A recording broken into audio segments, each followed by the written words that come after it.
میں ہوں سبحان خان میو، دیو خردو کلاں لاہور سے۔ ہمارا درد انسانیت یوٹیوب چینل ہے۔ اس چینل پر غریب مظلوم عوام کی آواز بلند کی جاتی ہے۔ اسے لائک کریں، سبسکرائب کریں، زیادہ سے زیادہ شیئر کریں، بیل آئیکن کے بٹن کو دبانا نہ بھولیں۔ اس چینل پر 2 بلاگ روزانہ بنائے جاتے ہیں۔ اسے سبسکرائب کرنے سے، لائک کرنے سے، شیئر کرنے سے درد انسانیت یوٹیوب چینل کی رہنمائی ہوتی ہے۔ میرے قابل احترام ہمارے پاکستان کے عہدیداروں، ہمارے ملک پاکستان میں ناانصافی بہت بڑے عروج پر ہے،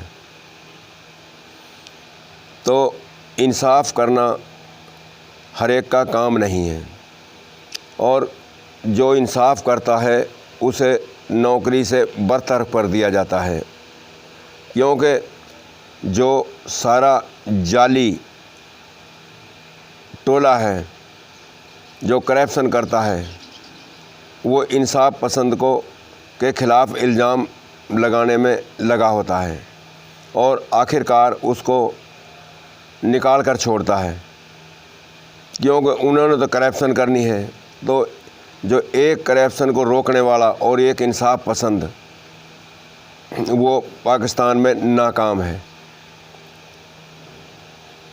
تو یہ اس وجہ سے ناکامی نظر آ رہی ہے اور ہوتی ہے کہ نبی کریم صلی اللہ علیہ وسلم کی زندگی چھوڑی ہوئی ہے، اور جتنے بھی عہدیدار ہیں سب حلف دے کر کرسیوں پہ بیٹھتے ہیں۔ اینٹی کرپشن میں جو کچھ بھی ہوتا ہے وہ ملازم کی سپورٹ کرتے ہیں، اور جینون ملزم کو وہ چھوڑ دیتے ہیں، سرکاری ملازم کو، اور تنخواہ جو لیتے ہیں وہ قوم کے پیسے سے لیتے ہیں۔ تو یہ کتنی بڑی ناانصافی ہے۔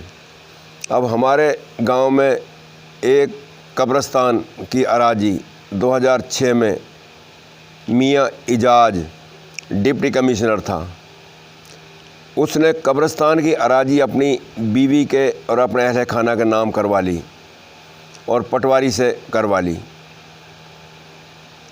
تو اہل دے کے لوگوں نے میں سبحان خان مجھے اس کی پیروی کے لیے مقرر کر دیا اجتماعی طور پر۔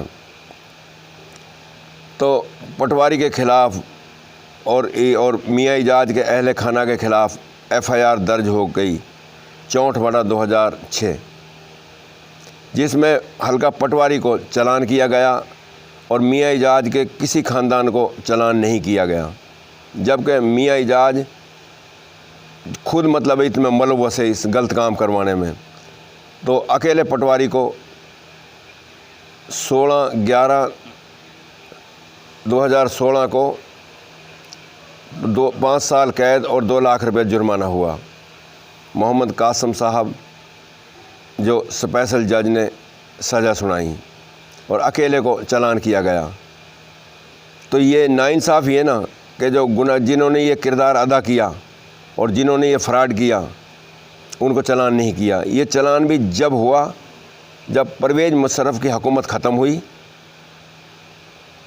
اور پھر یہ چلان نکلا، دوبارہ گرفتاری شروع ہوئی۔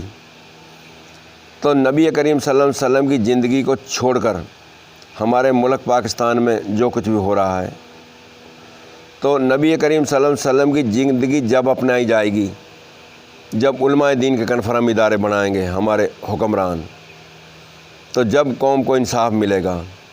اب بتیرے وقوع دیکھ لیں، اب سائیوال کا معاملہ جو تھا بیچارے مار دیے نا ایجنسی نے، اور ایجنسی کے حق میں رپورٹ دے دیجیے دہشت گردیں فلانے ڈھینگے، یہ سب ڈرامہ کیا نا سارا۔ تو کسی غریب آدمی کی تو جان بھی محفوظ نہیں، مال بھی محفوظ نہیں۔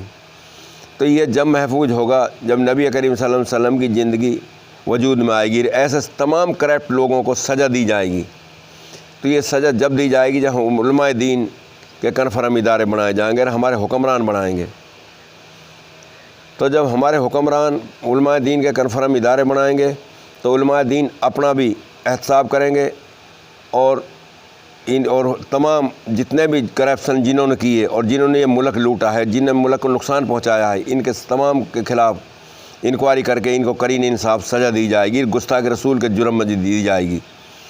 یہ کرسی پہ بیٹھ کر جو اجرت بھی غریب مظلوم عوام سے ہی لیتے ہیں اور غریب مظلوم عوام کو نقصان پہنچاتے ہیں۔ تو یہ ضرور پہچاننا چاہیے ہمارے حکمرانوں کو کہ علماء دین کے کنفرم ادارے بنائیں 4 صوبوں میں، اور نبی کریم صلی اللہ علیہ وسلم کی قرآن پاک کو فالو کریں۔ اس میں پوری حکومت چلانے کا حل موجود ہے۔ تو جب تک یہ کام نہیں ہوگا، جب تک ملک میں غریب مظلوم عوام پستی رہے گی، حکمران ایک دوسرا جیل میں جاتے رہیں گے، اپنے ملک کے دشمن بنے رہیں گے۔ تو نبی کریم صلی اللہ علیہ وسلم کی زندگی کو اپنائیں اور امریکہ کی غلامی سے نجات حاصل کریں۔ امریکہ تو کی پالیسی نمرود کی اور فرعون کی اور یزید کی ہے، وہی پالیسی ہمارے حکمرانوں نے اپنائی ہوئی ہے اور تمام عہدیداروں نے اپنائی ہوئی ہے۔ تو چند عہدیدار ہیں، ان کی دال نہیں گلتی، وہ ان کو تو اسی نہیں رہنے دیتے کہ یہ ایماندار کیوں آ گیا ہمارے بیچ میں۔ تو نبی کریم صلی اللہ علیہ وسلم کی زندگی کو اپنائیں۔ موت کے بعد 2 ہی راستے ہیں، ایک جنت کا ہے اور ایک جہنم کا ہے۔ تو جہنم کے راستے سے پناہ مانگیں، جنت کے راستے کو اختیار کریں۔ یہ ہماری دردمندانہ درخواست ہے۔ السلام علیکم۔